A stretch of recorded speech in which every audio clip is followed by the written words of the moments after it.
Muy buenas amigos, empezamos nuestro recorrido por Caparra. Os voy a explicar brevemente la historia de este yacimiento. Su origen tiene lugar en la cultura vetona.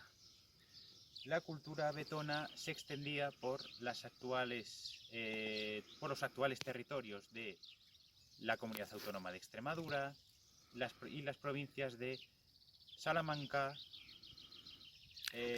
Ávila, y es muy conocida por sus famosos toros.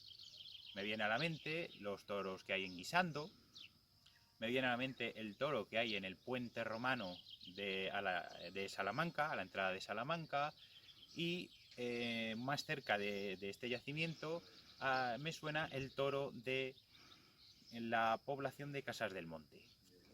Bien, esta cultura va evolucionando y una vez que llegan los romanos a estos territorios, pues van a convertir este yacimiento, que se cree que ya existía antes de la llegada de los romanos, y lo convierten en una ciudad estipendiaria, es decir, una ciudad que tenía que aportar tributos y soldados a Roma. Bien, la ciudad se mantendrá como ciudad estipendiaria durante la Tardorrepública y el principado de la dinastía Julio-Claudia, es decir, la primera mitad del siglo I después de Cristo. Bien, el verdadero cambio en la población de Capera llegará con el edicto de latinidad del emperador Vespasiano en el año 74, en el que concederá la ciudadanía romana o iuris lati a los ciudadanos a los habitantes, mejor dicho, de toda la península ibérica, es decir, las tres provincias que conformaban por aquel entonces la península ibérica, es decir, la Tarraconensis, la Baética y la Lusitania, que es donde nos encontramos actualmente y donde se encuentra el yacimiento. Bien, a partir del año 74, pues estos ciudadanos ya del Municipium Flavium Caparensis pues van a empezar un proceso de monumentalización que se va a ir acelerando a partir del siglo II después de Cristo. Va a ser un boom urbanístico. La ciudad se va a monumentalizar, va a tener un momento de esplendor, aprovechando que la conocida calzada de la Vía de la Plata va a atravesarla. Su decumanus va a ser la propia calzada romana, que vais a poder ver más tarde, y va a continuar así hasta mediados del siglo III después de Cristo, que va a coincidir precisamente con el periodo de la anarquía militar o la crisis del siglo III para el Imperio Romano. Bien, va a sufrir una pequeña recuperación a partir del siglo IV, cuando se promulguen las medidas tetrárquicas por parte de Diocleciano y el resto de tetrarcas. Pero una vez que llega el siglo V, la ciudad va a entrar en un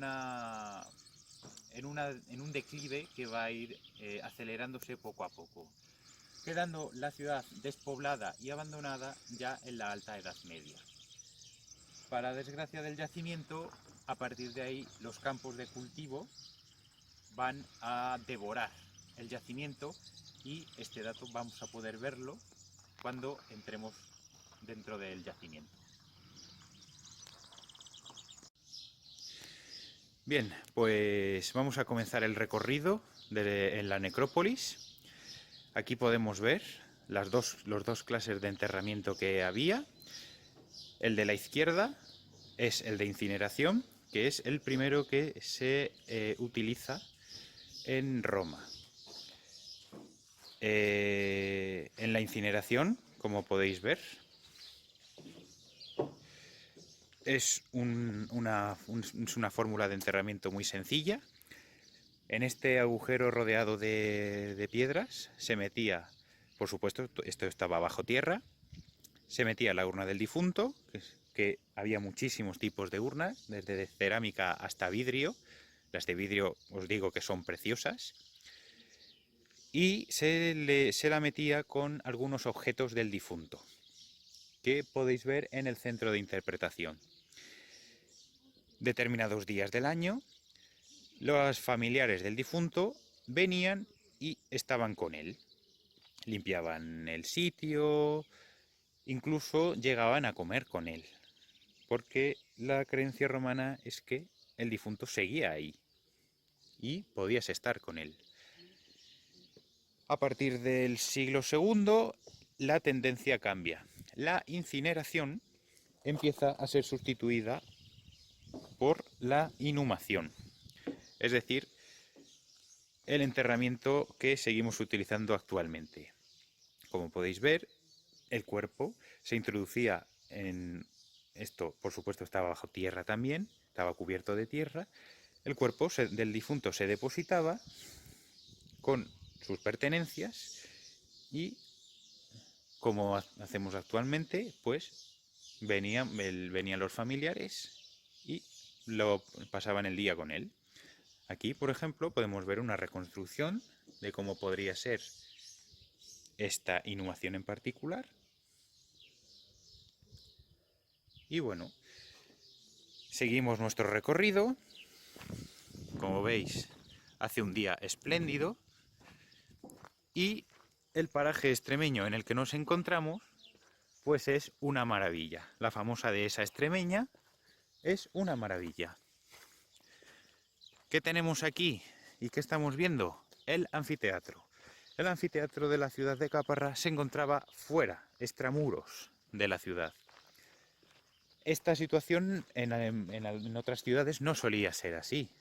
Hay algunas ciudades como Augusta Emérita que tenían el anfiteatro dentro de las murallas de la ciudad, pero hay diversos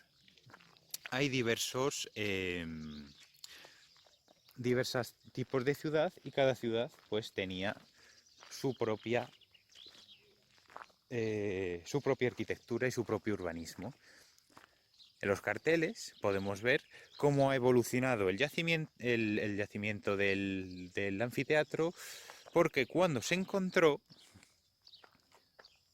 aquí podemos ver las imágenes, cuando se encontró el yacimiento se hizo una intervención modesta y hace no muchos años se hizo esta intervención que podéis ver, es decir, se reconstruyó prácticamente entero.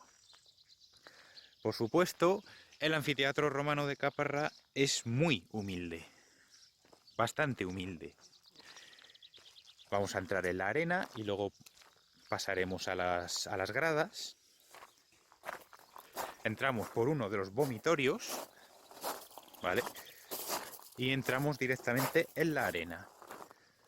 La estructura del yacimiento, del anfiteatro es exactamente igual que las del resto de anfiteatros de todo el Imperio Romano. Absolutamente idéntica. La única diferencia es que hay anfiteatros como el Coliseo de Roma, el anfiteatro de Arles, el anfiteatro de Tárraco, de Mérida, pues que eran más monumentales. Este, al ser de una ciudad pequeña, porque Caparra es una ciudad pequeña, pues es muy humilde y en su construcción es muy simple, ¿vale? La estructura del anfiteatro, sencilla. Tiene pequeños vomitorios que te llevaban a las gradas. Las gradas, por supuesto, eran de madera, en el caso de Caparra, por ser una ciudad pequeña, y tenía dos puertas monumentales. La más famosa, pues, es la puerta Triumphalis, que era una puerta muy grande, como podéis ver, situada en uno de los extremos de la elipse, porque los anfiteatros siempre tienen una forma de elipse, y otra puerta que ya da a la dehesa, ¿vale? Seguimos el recorrido, vemos que han puesto donde deberían estar las gradas, han puesto unos bancos para que la gente pues pueda ver, pueda más o menos sentir lo que podría llegar a sentir un ciudadano de Caparra. Vale, vamos a continuar el recorrido.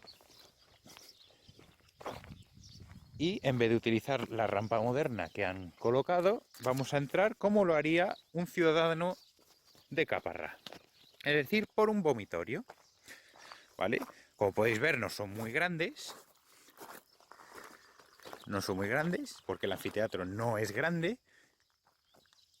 Y aquí podemos ver una vista un poco más general de lo que es el anfiteatro. ¿Vale? ¿Qué clase de espectáculos podemos ver aquí? O podían, mejor dicho, ver los ciudadanos de Caparra. Pues los mismos que podían ver los ciudadanos de Mérida, de Arles, de Colonia, de Roma, los mismos. Combates de gladiadores. Es lo más famoso, sí, pero se veían más cosas. Los juegos en el anfiteatro se dividían en tres. ¿Vale? Por las mañanas se hacían las venationes. Es decir, las venationes eran las cacerías de animales. En el caso de Caparra, al ser una ciudad humilde, pues no se sabe muy bien si se lo podían permitir, a lo mejor. Y esto es simplemente por plantear una hipótesis, pues podrían ser animales locales, mucho más baratos de comprar para una ciudad pequeña como Caparra y más cercanos de transportar. ¿Vale? Una vez que pasaban las venationes de por la mañana, al mediodía, a la hora de comer, se hacían las ejecuciones públicas. ¿Por qué a la hora de comer? Pues porque la gente se iba a almorzar y las ejecuciones pues no eran muy agradables de ver. Bien, y el espectáculo fuerte, el que todo romano conocía y todo romano gustaba, eran los combates de gladiadores que se hacían por la tarde. En el caso de Caparra, pues no se sabe qué clase de gladiadores se podían permitir, porque un gladiador es muy caro. También quiero desmitificar que los gladiadores murieran en la arena. ¿Podían morir? Sí, por supuesto, si el público lo exigía. O los magistrados de la ciudad, a través del público, lo exigían. Pero rara vez morían. ¿Por qué? Porque eran muy caros. Eran muy caros de entrenar, de mantener. Simplemente combatían y el que perdía, pues el público decidía si vivía o moría, pero rara vez se ejecutaba a ningún gladiador. Eso que vemos en las películas como la de Gladiator, que muere todo gladiador que pilla el protagonista, es falso. Bien, la vida de los gladiadores poco se sabe. Es un tema que ha pasado bastante desapercibido y las fuentes antiguas, las fuentes clásicas, no han escrito mucho sobre ello. Pero sí quiero hablar sobre un combate en particular que coincide en el tiempo con la monumentalización de este yacimiento, que es el combate entre Vero y Prisco que nos relata Marcial. Vero y Prisco son dos gladiadores que combaten en los Juegos Inaugurales del Coliseo, ya en tiempos de Tito, es decir, el hijo de Vespasiano, y es un combate tan arduo, están tan igualados Prisco y Vero, que al final empatan. ¿Vale? El emperador detiene el combate y les concede a los dos, por haber luchado tan bien los dos, una Runix, que es una espada de madera. Y consiguen su libertad por haber hecho un gran trabajo en los Juegos Inaugurales del Coliseo.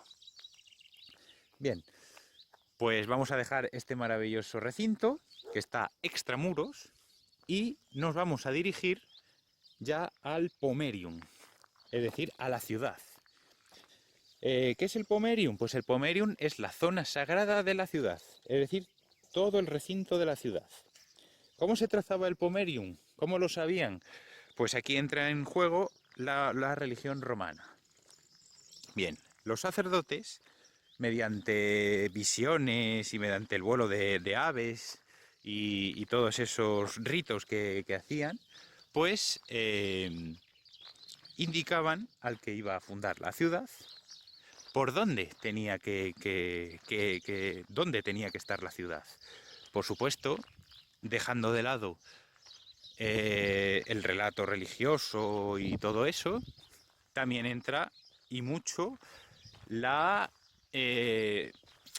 condiciones para que una ciudad prospere, ¿vale? Que tenga fuentes de agua, que tenga ríos cercanos, que esté muy bien comunicada, todo eso. Y una vez que se tiene en cuenta todo eso, una vez que ya se ha marcado el Pomerium, y esto se marcaba de una forma particular, se cogía un arado con una yunta de bueyes y se iba trazando lo que iba a ser el perímetro de la ciudad. ¿Por qué así? Pues porque así lo hizo Rómulo, el fundador de la ciudad de Roma, es decir, la primera ciudad que se funda. Cuando se quería hacer una puerta, pues se levantaba el arado y se continuaba siguiendo el perímetro. Bien, pues una vez que ya os he contado esto, hemos llegado a la puerta suroeste de la ciudad. Bien, hay que decir que la muralla de Caparra no es la original de la fundación de la ciudad. Se añadió a finales del siglo III, principios del IV, coincidiendo con el periodo tetrárquico, es decir, por cierto, sureste, no suroeste, se me ha ido ahí. Coincidiendo con el periodo tetrárquico, en el que las ciudades del imperio, la inmensa mayoría, se fortifican y por supuesto reducen su tamaño. ¿Vale? Aquí lo que podemos ver pues es una puerta bastante fuerte con un par de torreones entrando dentro a ambos lados de la puerta, y lo que podemos ver también es que estaba totalmente empedrada, ¿vale? También, si nos fijamos bien, podemos ver incluso las marcas que dejaron los carros al entrar y salir durante décadas en la ciudad. Aquí vemos una reconstrucción que os he enseñado antes. Y bueno, puertas como esta, pues tenía cuatro. Tenía cuatro puertas. Que podamos ver, pues esta y otra que se desenterró hace muy poquitos años, que veremos al final del recorrido. Esta es la que mejor está y la más bonita de ver. Le han metido hormigón Portland, a mí personalmente no me gusta, pero para que se vea cómo era exactamente la estructura, pues no está mal. Bien, como no se puede atravesar la puerta, pues vamos a atravesar la muralla. Como podéis ver, es una muralla bastante ancha, está construida en su totalidad con materiales de la zona, porque la zona en la que se sitúa el yacimiento es muy rica en granito, sobre todo en granito, y como podemos ver, aquí se ven mucho mejor los bloques de piedra que se utilizaron, los opus quadratum, ¿vale? Que son muy fáciles de identificar por la marca de cantería que tienen, esa especie de sobresaliente que tienen en el centro, ¿vale?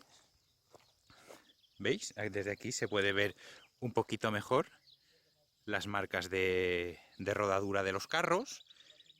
Y hay que aclarar que Roma es un imperio de carros. por las calzadas romanas pasan carros, muchísimos. Por eso también aprovecho para desmitificar eso de que las calzadas romanas estaban totalmente construidas en piedra, estaban enlosadas. Eso es falso. Eran capas y capas de tierra apisonadas unas sobre otras, con una capa de piedra de zahorra que le daba una estabilidad espectacular. Como os he contado antes, estamos ahora mismo, ya estamos dentro de la ciudad. Esto en la antigüedad, pues estaríamos en el cardo máximo. Allí podemos ver en el fondo el arco, que os hablaré en un rato de él. Y como podéis ver, las manzanas de viviendas que tenía la ciudad, pues han sido sustituidas por olivos. Uno de los cultivos más característicos de la península ibérica, junto a la vid y al trigo. Es decir, la famosa tríada mediterránea, que actualmente todavía seguimos consumiendo y cultivando. ¿Vale? Esta es la zona que está excavada, ¿vale? La planta de Caparra es plenamente romana. Aunque la ciudad tenga forma de elipse, ¿vale? Una elipse no muy, como podéis ver en este plano, no muy elíptica, más bien un poco deforme, pues el plano es hipodámico, es decir, manzanas cuadradas, adaptándose, por supuesto, al terreno y, como podéis ver, a esta pequeña vertiente y a esta pequeña inclinación, ¿vale? Y este plano hipodámico vamos a poder verlo a partir de aquí, que es lo que llevamos excavado. Vale, pues seguimos el cardo máximo, nos situaríamos exactamente donde aquí estaría el cardo máximo, justo aquí. Como los caminos modernos que hay encima están un poquito desviados, bueno, vamos a empezar por esta manzana de aquí. Esta manzana de aquí, en su totalidad, es una vivienda particular. Es una domus, ¿vale? ¿Qué es una domus? Pues la domus es la casa de la gente adinerada, es decir, de los patricios, de la aristocracia. En este caso, la aristocracia caparense, ¿vale? Esta vivienda es muy particular porque tiene dos peristilos. La casa, la domus romana, se articula en un patio interior, es decir, en un peristilo. Por supuesto, en este caso, pues tiene otro. No se sabe para nada quién era el dueño, pero sí que sabemos dónde estaban las partes de la casa. Bien, en este plano que os estoy dando ahora mismo, vemos lo que habría sido la cocina. No tiene pinta ahora mismo de cocina, pero es lo que se ha encontrado ahí, los artilugios de cocina. Si seguimos todas las habitaciones que dan al peristilo, son habitaciones privadas, que es lo que se ha encontrado en ellas, ¿vale? Vamos a avanzar un poquito, que nos tapan un poco los olivos, porque esta zona, aunque sea un yacimiento, pues todavía tiene unos olivos con sus años ya, ¿vale? Como podéis ver, pues ahora mismo no parece una casa señorial, ¿vale? La entrada la tenéis allí, la vamos a ver mucho más de cerca cuando vayamos a los baños públicos, pero bueno. Y como veis, el peristilo es la parte central de la vivienda. En el peristilo, pues podía haber de todo, desde un pequeño jardín hasta fuentes o simplemente nada, un peristilo muy sencillo. En este caso, pues es un peristilo con un muro, ¿vale?, que sostiene el tejado con columnas, que actualmente, pues como podéis ver, queda muy poquito. muy poquito. También os tengo que decir que el expolio que ha sufrido este yacimiento ha sido brutal. Podéis encontrar trozos de caparra por toda Extremadura. Incluso en Madrid, que ya os explicaré cuando lleguemos al foro, porque en Madrid hay un trozo de caparra. Bien, esta era la casa señorial, la casa de la gente que tenía dinero, que manejaba sestercios o manejaba denarios. Ahora vamos a ver la otra cara de la moneda, es decir, ¿dónde vivía el pueblo? ¿Dónde vivían los ciudadanos más humildes, los que movían en realidad la vida de la ciudad? Porque una ciudad sin ciudadanos no es nada. Aquí podéis ver mucho mejor, ¿vale? Por supuesto, todos los materiales que se pueden ver son locales. Los materiales más caros, por desgracia, ya se han perdido. Y en el foro vamos a ver una prueba de esa pérdida. Aquí podéis ver mucho mejor la domus. Por supuesto, aquí no lo vemos, pero cuando entremos en la calle de esta calle en particular de los baños, pues veremos que estas casas señoriales también tienen tiendas, que son del dueño, las famosas tabernae, que las veremos mucho mejor cuando lleguemos al decumano máximo. Bien, la otra cara de la moneda, como os he dicho antes, son las insulae, es decir, las casas donde vivía el pueblo llano, donde vivía la gente que daba vida a la ciudad de Caparra.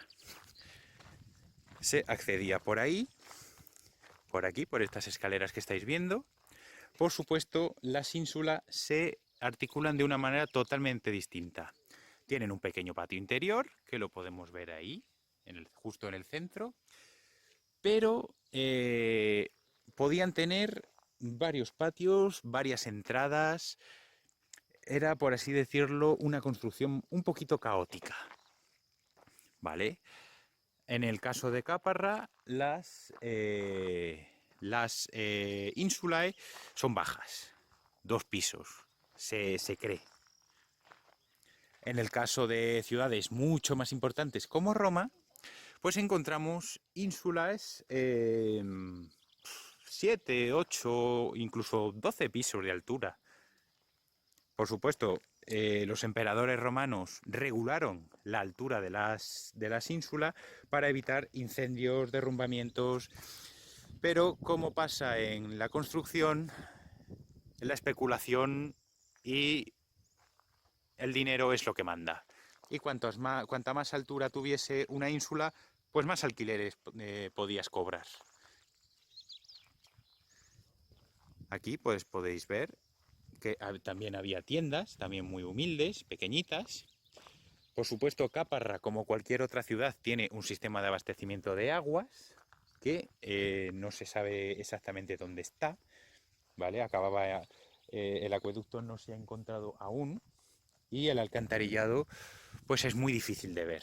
Por supuesto, tenía para evacuar agua, pero tal y como está ahora es difícil verlo. Aquí podéis ver más salas, más habitaciones. Aquí podéis ver un sistema de evacuación de aguas. Como veis, es muy sencillo porque Caparra no podía permitirse un alcantarillado al nivel del que tiene Calahorra, por ejemplo, del que tiene Mérida o incluso de la cloaca máxima. El sistema de alcantarillado que tenía la ciudad de Roma. No se podía permitir un alcantarillado como ese. Pero el agua corriente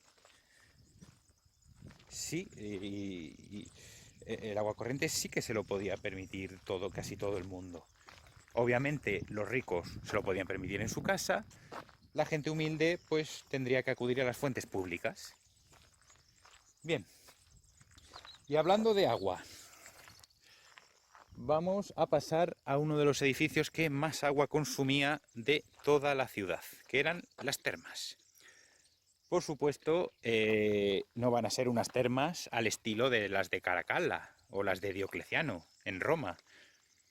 Van a ser unas termas muy pequeñitas y muy humildes, que seguían la misma estructura que el resto de termas. ¿Vale? Hemos entrado en la calle que os he dicho antes, la calle que está entre medias del la domus que hemos visto, que aquí la tenemos. Aquí, por ejemplo, vemos una de las paredes de la domus que se vino abajo. Por supuesto, la construcción no solo tenía piedras del entorno, sino también ladrillos de arcilla. Que había una verdadera industria de la fabricación de ladrillos y de tejas, las famosas tégulas romanas. Y esta es la entrada a la domus. Aquí podéis ver que la entrada es bastante ancha y da directamente al peristilo. Así que os podéis hacer una idea de la sensación que tenían la gente que entraba en la casa de este acaudalado dueño. Y aquí tenéis la taberna. La taberna que pertenecía a esta casa. Y en el que el dueño pues probablemente vendía los productos que probablemente él mismo cultivaba en sus tierras. Vale.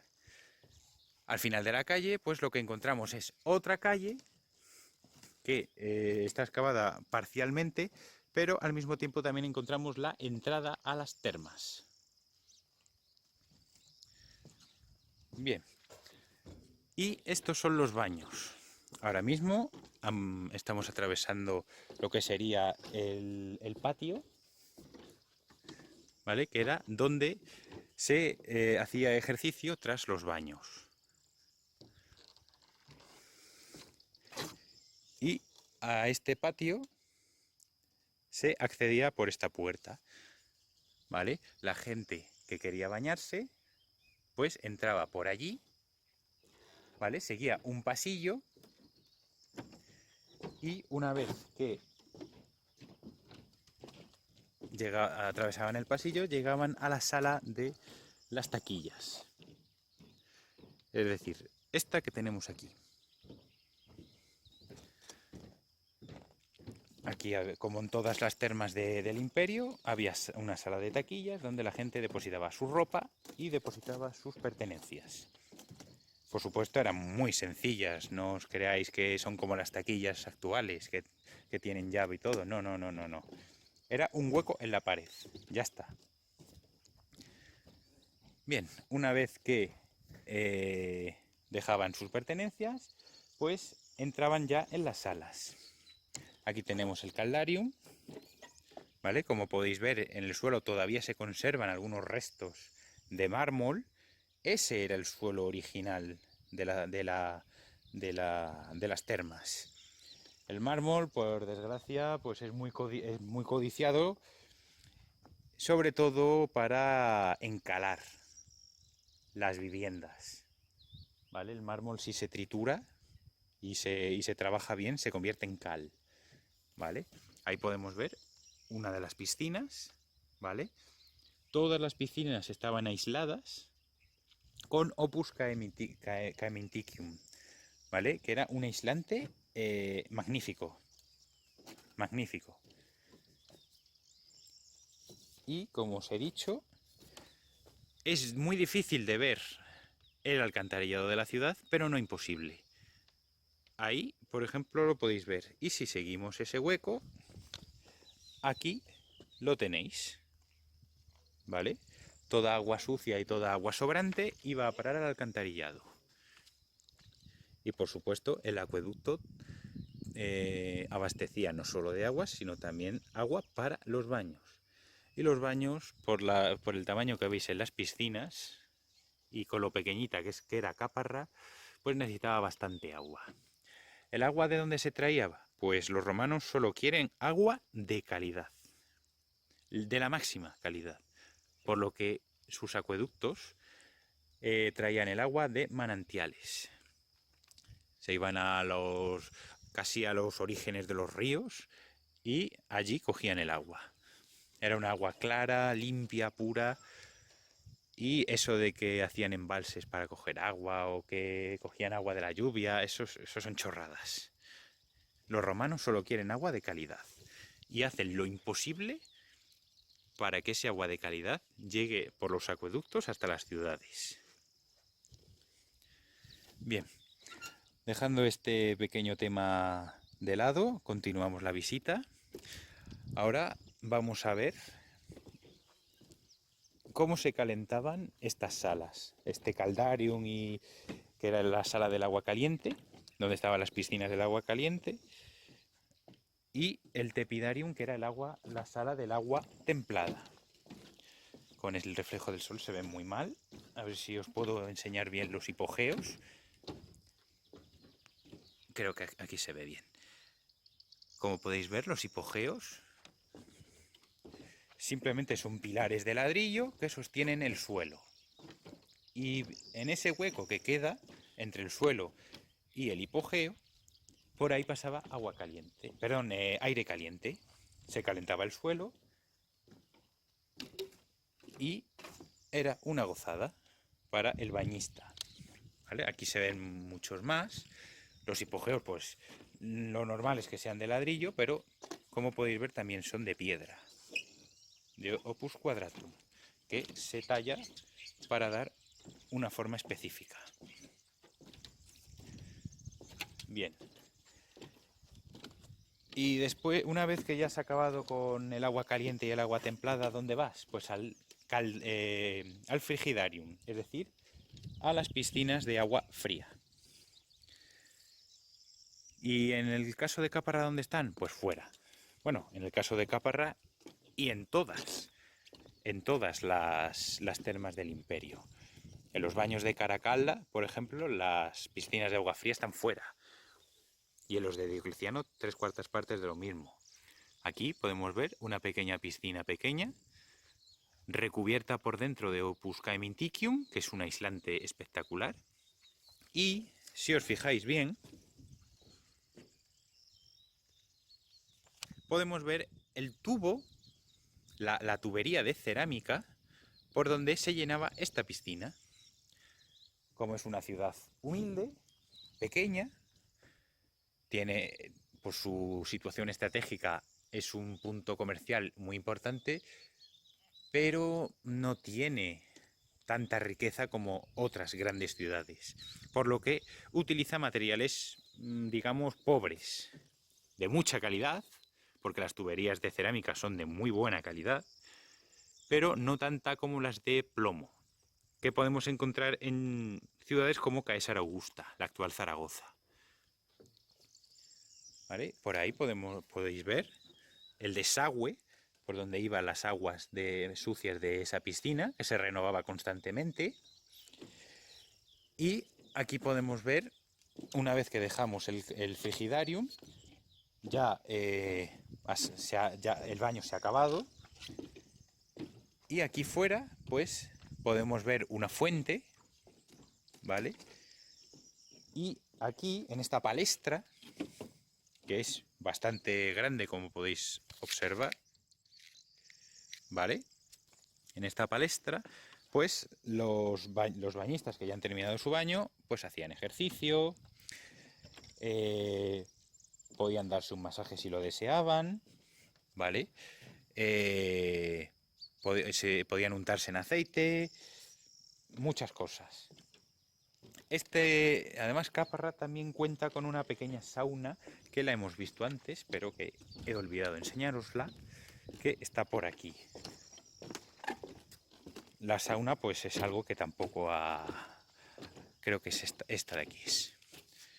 Tampoco ha evolucionado mucho. Es vapor de agua y ya está.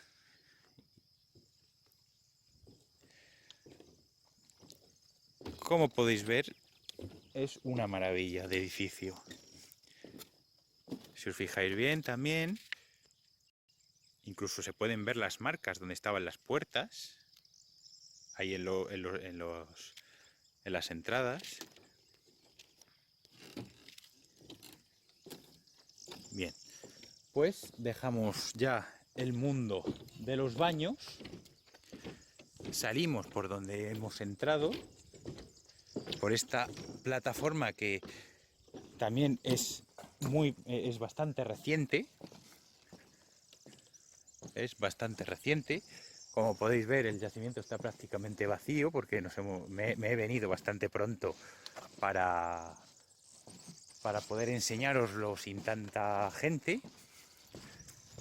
Y vamos ahora a la zona monumental y a la zona cívica del yacimiento. Vamos a ver el edificio mejor conservado de todo el yacimiento y que a lo largo de los siglos prácticamente es el único edificio de la ciudad que ha permanecido visible. Bien, este es el arco famoso de Caparra. ¿Por qué es famoso? Porque es único. Es un arco cuadrifonte único en España, único. De esta clase de arcos, pues muy pocos en todo el imperio, muy poquitos. Me viene ahora mismo a la mente el de Leptis Magna, por ejemplo. Leptis Magna es la ciudad original del emperador Septimio Severo, y el arco cuadriforme de Leptis Magna, que es bastante parecido a este, pero por supuesto mucho más monumental, pues también es cuadrifronte. Como podéis ver, es el arco de medio punto y ahí vemos una bóveda de arista. ¿Vale? Una curiosidad que me pregunta mucha gente cuando vengo aquí y cuando traigo a gente y tal, es esos huecos en la piedra. Esos espacios que podemos ver ahí en el Opus Quadratum. Pues esos huecos son agujeros que se hicieron posteriormente cuando la ciudad estaba siendo saqueada de materiales, porque son huecos en el que se extrajeron las grapas, ¿vale? Porque toda construcción romana tiene grapas de plomo por dentro, que unen todos los bloques de piedra. La gente lo que hizo en la Edad Media, y probablemente posteriormente, fue agujerear la piedra y sacar las grapas de plomo de dentro. Como podéis ver, había muchas, pero muchas. Bien, la arquitectura del arco pues es espectacular, no es muy compleja, porque es un arco dentro de lo que cabe con cierta humildad, pero bueno, me pongo un poco más atrás para que lo veáis bien. Y es espectacular. Ahora mismo estamos en el decumano máximo y estamos pisando la famosa calzada de la Vía de la Plata. ¿Vale? Al fondo podéis ver un pequeño miliario que se ha puesto ahí, de época del emperador Nerón, que un poco más adelante os lo explicaré, porque es interesantísimo la historia de los miliarios. Pero bueno, vamos con el arco.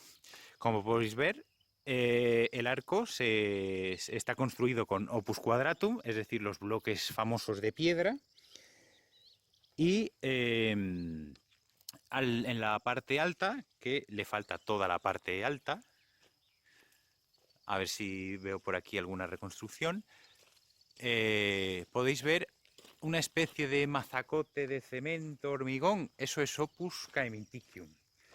El opus caementicium es el famoso cemento romano. ¿Por qué es tan famoso? Pues porque es muy duradero y se utilizaba prácticamente en las obras de ingeniería más importantes.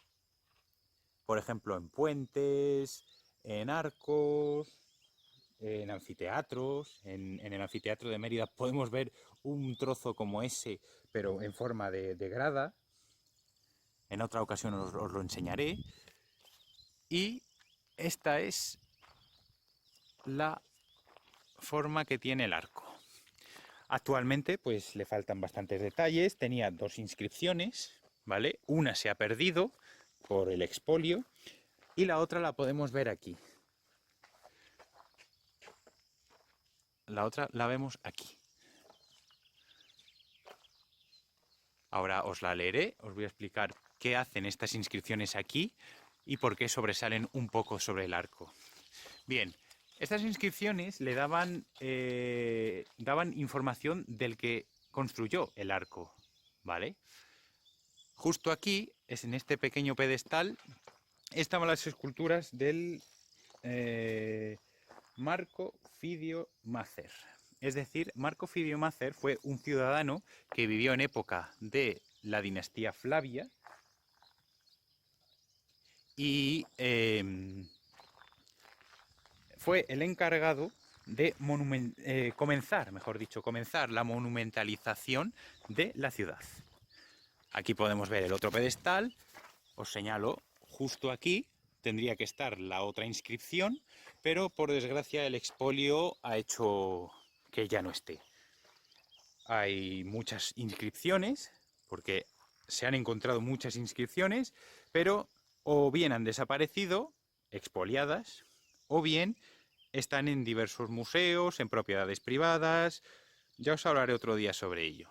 Bien, aquí había dos esculturas. Bueno, en realidad hay 4, 2 a cada lado. Una aquí y la otra aquí. Bien, el encargado del arco fue Marco Fidio Mácer. Marco Fidio Mácer fue un ciudadano de esta ciudad que era muy rico, lo suficiente incluso para llegar a convertirse en equite, es decir, en caballero. Para ser caballero se necesitaba una fortuna mínima de 400.000 sestercios y podéis imaginaros el poder que tenía este hombre. Este Marco Fidio Mácer gobernó la ciudad de Caparrac en diversos cargos. Algunos fueron el de Dumbiro, es decir, fue uno de los alcaldes, ¿vale? Y otro fue el de Praefectus Fabrum, es decir, el encargado de las obras públicas de la ciudad. Bien, ¿qué pone en esta inscripción? Pues os la voy a leer ahora mismo, ¿vale? Como se puede ver, pone Volosea, Fidio, Peli, Fidius Macri, Marcus Fidius Mácer, testamento curavit. Lo que viene a significar a Volosea, hija de Pelo, a Fidio, hijo de Macro, Marco Fidio Mácer, por testamento procuró hacerlo. ¿Vale?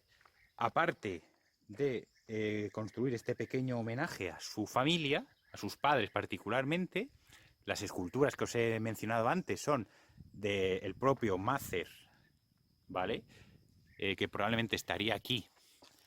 El propio Mácer estaría aquí con su mujer, Volosea, y en esa otra, donde falta la inscripción, probablemente estarían las esculturas de sus padres, ¿vale? Por supuesto, Marco Fidio Mácer, una vez que recibe la ciudadanía romana por el Edicto de Latinidad, pues deja de ser magistrado de una ciudad estipendiaria y se convierte en duumviro de una ciudad que ya es municipio de pleno derecho.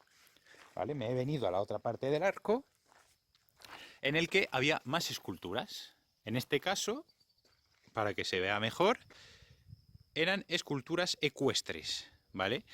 ¿Quién podía ser? Pues no se sabe. En ese caso no se sabe. Pero por el tamaño de estas bases, pues se cree que podrían ser esculturas ecuestres. Bien. Pasamos al foro, que lo tenemos siguiendo el cardo máximo, ¿vale? Aquí podemos ver el sitio por donde hemos venido, ¿vale? Hemos entrado por allí, por la puerta sureste, siguiendo el cardo máximo, y llegamos al foro, ¿vale? Actualmente la puerta del foro es muy simple, porque no falta todo lo que podría llegar a haber sido el foro. Estaba cerrado, ¿vale? En esta puerta monumental había una inscripción probablemente dedicada al gobierno imperial, pero que actualmente no está aquí. Esa inscripción está en una finca muy cercana aquí.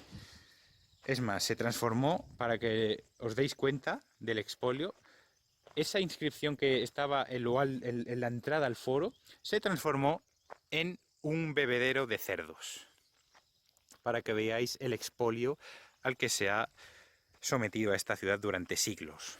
Bien, acabamos de entrar en el foro, por supuesto estaba empedrado. Aquí podemos ver el resto de una de las paredes de la curia, ¿vale? ¿Qué hace ahí? Pues probablemente la moverían aquí y ahí quedó. El empedrado original, las losas son estas de aquí. Como podéis ver, las pocas losas que han conseguido sobrevivir no están muy bien excavadas. Siguiendo este tipo de excavaciones bastante antiguo ya, del siglo pasado. Y bueno, ya se sigue utilizando, pero cada vez menos. Pero bueno, estas eran las losas originales.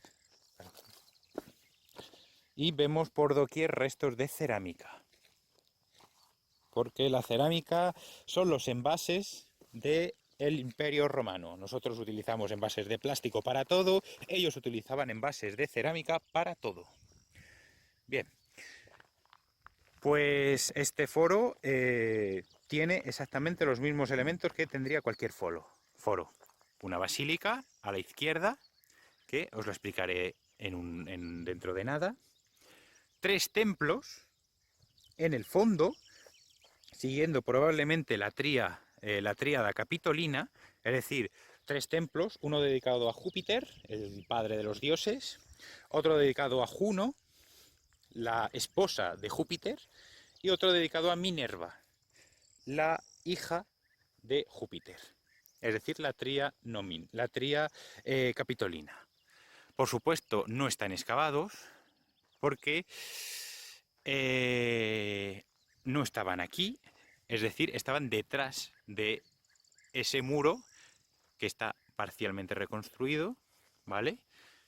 Esto es una rostra, ¿vale? Porque es que la rostra, que era el lugar donde hablaban los oradores, está justo al lado de la curia, que entraremos ahora. Os enseñaré la puerta, que todavía se ve. Y bueno, esta era la entrada a los templos. Este poco que queda aquí, esto en otros tiempos fue una escalera, ¿vale? Era una escalera en el que se accedía a los templos. Probablemente justo aquí estaría el de Júpiter. Los otros dos, ¿dónde estaría el de Juno y el de Minerva? Pues no se sabe porque no están excavados. Como podéis ver en el muro del fondo se ven bloques de piedra que probablemente sean de esos templos y que se reutilizaron para parcelar el terreno. Bien, vamos a ver la rostra, que era el lugar de los oradores. En Roma hay 2, en el foro. Y bueno, como podéis ver, un orador que quisiese hablar a los ciudadanos, por ejemplo, para que le eligiesen magistrado de la ciudad, pues se ponía aquí y aquí daba su discurso. Bien, pues vamos a entrar en el edificio del gobierno, lo que sería el Congreso de los Diputados de Caparra. No queda mucho. Estoy dando un pequeño rodeo para que veáis dónde estaba la entrada y más o menos para que os hagáis una idea del tamaño que tenía el yacimiento, y la puerta estaría aquí. Los magistrados de la ciudad entrarían por aquí. Esto probablemente estaría lleno de sillones para que se sentasen. Y en el fondo, pues probablemente habría un busto del emperador que estuviese gobernando en ese momento. Como podéis ver, no queda casi nada, ¿vale? Aquí podéis ver muchos bloques de piedra de las paredes, pero lo que sí tenemos, y por suerte todavía sobrevive, es el suelo. como podéis ver, queda muy poquito del suelo, solo en los laterales. Y queda, pues, nada. Bien. Dejamos el edificio del gobierno, ¿vale? Y vamos al otro edificio importante de la ciudad, que es la Basílica.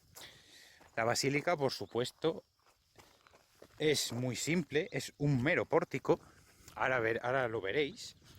Era un mero pórtico que estaba decorado con columnas, cuyos capiteles pues están dispersos por toda esta zona. Mucha gente se los llevó para hacer sus casas en los siglos anteriores, y estaba delimitado por un pequeño muro. Ahí podéis ver las bases de las columnas, y estas bases más pequeñas, que están pegadas a la pared, eran bases de pedestales, ¿vale? Porque esta basílica estaba decorada, allí tenéis otro, estaba decorada con esculturas de diversas mecenas de la ciudad, y, según se ha encontrado, una escultura dedicada a la emperatriz Julia Domna, la esposa de Septimio Severo. ¿Por qué solo se conserva de la emperatriz Julia Domna? Pues porque las provincias de Hispania habían sido bastante enemigas de Severo y se habían aliado con sus rivales políticos en la guerra civil que él ganó. Y bueno, para reconciliarse, por así decirlo, con el emperador, pues le dedicaron a su esposa una estatua. Por supuesto, estos pedestales se conservan, la estatua no, pero los pedestales sí. El problema es que están dispersos. Hay uno en Madrid, en el Museo Arqueológico Nacional, y hay otros dos en un pueblo cercano al yacimiento que se llama Abadía, y están situados en la entrada del Palacio de Sotoferroso de los Duques de Alba. Otro día me acercaré y os lo enseñaré, porque es muy interesante lo que dicen esos pedestales. Bien, ahí en el fondo podéis ver una pequeña sobreelevación que actuaba como donde se sentaba el magistrado a impartir justicia, ¿vale? O otras funciones. Bien, como os he dicho antes, el expolio ha sido brutal, y las piezas más valiosas de la ciudad, que eran las de mármol, pues fueron desmanteladas y destruidas para hacer cal. Esto que veis aquí es un horno de cal. Esto, por supuesto, es ya del periodo medieval, y aquí lo que se hizo fue arrancar todas las piezas de mármol que cubrían este foro, porque este foro en su momento debía ser bellísimo, humilde, pero bello, y probablemente se destruyó todo. Probablemente los pedestales de los que os he hablado hace un momento, pues son supervivientes, además de verdad. Aquí, pues en este pequeño horno se habrá destruido todo. Todo lo que podía tener cierto valor en el foro, valor material, probablemente se destruyó aquí. Bien. ¿Y cuántas entradas tenía este foro? Pues yo he contado dos. Bueno, perdón, tres. La principal, por donde hemos entrado, a través del arco. Esta lateral, que es muy pequeñita y muy poco visible, ¿vale? Esto da a la calle, ¿vale? Salimos por aquí y esto es una calle. Como podéis ver, no está excavada, pero esto sería una calle que da al decumano máximo. Aquí detrás sigue la calle, ¿vale? Y por aquí, pues probablemente podríamos llegar a los templos, sin necesidad de entrar en el foro. Pero como no está excavado, pues es muy difícil de saber. Aquí lo podéis ver bien. Aquí estarían los templos, pero aquí ya la vegetación y los muros de las fincas de al lado ya nos frenan el paso. Bien, pues vamos a ir terminando este recorrido y vamos a salir por la otra puerta que está excavada en la ciudad, ¿vale? Hemos vuelto a la basílica. Tenemos que dar un pequeño rodeo porque la calzada romana original, pues como le pasa mucho a una buena parte de las calzadas romanas, pues se desvían. ¿Y qué quiero decir con eso? Pues que la calzada original se pierde y al lado se hacen caminos que actualmente hoy en día se confunden con calzada romana. Y a lo mejor la calzada romana está a 20 metros y el camino que se utiliza hoy en día, pues de romano no tiene nada. Vale, volvemos al arco, a esta maravilla. Y continuamos el viaje. ¿Veis? Ese camino que veis aquí está totalmente desviado. La calle, como vais a poder ver ahora, se va a desviar totalmente a la derecha. Y en vez de continuar saliendo por la puerta, pues directamente van a construir el camino dentro de las casas, pisoteando las casas. Volvemos aquí a la ínsula que hemos estado viendo, las termas, que aprovechando que estamos aquí se ve mucho mejor ese recubrimiento de Opus Caementicium, ¿vale? Y justo ahí donde estoy señalando, ¿vale? Donde veis ese pequeño pozo, ahí estaría el horno que alimentaría las piscinas de agua caliente y el aire caliente que utilizaba esta terma. Bien.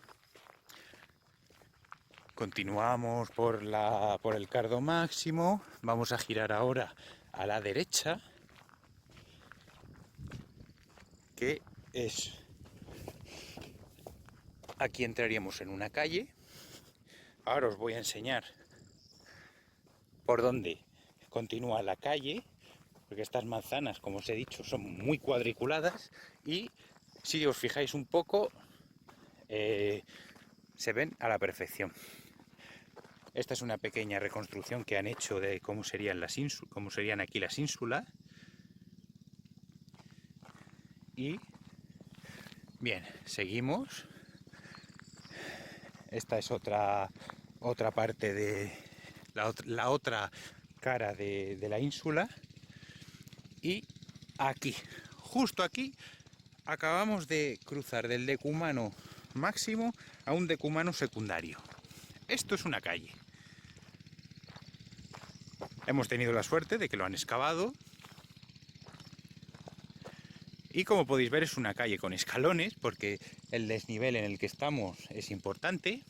Y si os fijáis un poquito, os hago zoom, ahí podéis ver una canalización de agua, ¿vale? Todas estas canalizaciones probablemente irían a una zona central, a una cloaca central, que no se puede ver, porque no está muy bien excavado. Bien. Pasamos a la ínsula de al lado, ¿vale? Ahora mismo estaríamos andando sobre la vivienda de alguien, ¿vale? Seguimos el camino, el caminito este que nos han puesto, ¿vale? Veis que la calle continúa y llega justo llegaría a la calle principal. ¿Qué es lo que pasa? Pues aquí lo vemos mucho mejor. Ahí vemos donde finaliza este cardo secundario, y esas losas que veis en el suelo, esa es la calle principal original. Ese camino que veis al lado, eso no es. Eso es un camino que, si os fijáis mejor, empieza a desviarse, se mete en las viviendas que hay ahí, que además tú vas por ese camino y ves las viviendas, porque ha habido tanto desgaste del camino que es que se ven las viviendas, y esta es la calle original, este es el camino que se tendría que seguir. Pero bueno, como podéis ver, pasa lo mismo que os he enseñado en la puerta por donde hemos entrado. Se ven bastante bien las rodaduras de los carros, porque es que el tránsito de carros que había por aquí, por Caparra, debía ser importante, bastante importante, porque es que la vía de la Plata, para comunicar el norte peninsular con el sur, era fundamental. Había otras, por supuesto, pero la vía de la Plata, vamos, fundamental. A lo largo de la calle podéis ver pequeños pórticos, y justo donde estamos estarían las tabernas. Es decir, toda esta calle principal, toda esta calle sería la calle comercial de la ciudad. Hemos visto tabernas que no están en la calle principal, pero la mayoría de las tiendas se concentra aquí, porque es aquí donde más oportunidad de negocio hay.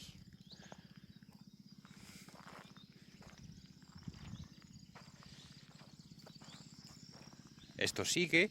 En esta zona, pues como podéis ver, ya no está excavado, ¿vale? No está para nada excavado. Aquí hay un pequeño corte.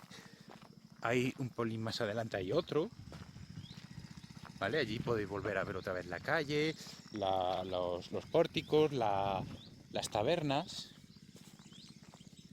Y aquí vuelve a haber otro corte, porque esta zona está muy poco excavada y además ha sido la última.